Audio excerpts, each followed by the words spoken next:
Assalomu alaykum azizlarim.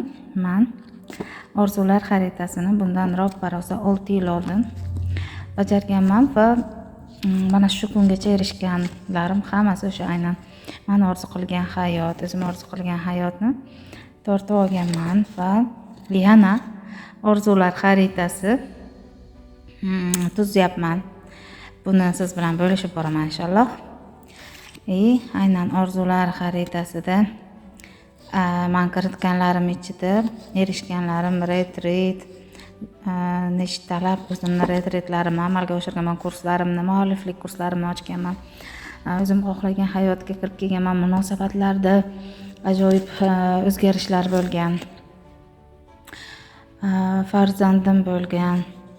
Xullas juda ham ko'p o'zimni maqsadlarimga erishganman va endi keyingi bosqichga o'tyapman. Bularni hammasini yangilayapman. Ya'ni qaysi ma'nodaki orzularimni yana ham sifatlilashtirishga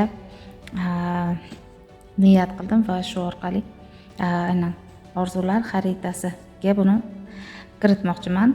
Aynan buni sizga ham to'g'ri amalga oshirishni o'rgatmoqchiman. Aslida orzular xaritasi qanaqa tuziladi va uni tartiblari qanaqa, hammasini siz bilan bo'lishaman bepul holatda. Faqat bu uchun Telegram kanaliga o'tishingiz kerak bo'ladi.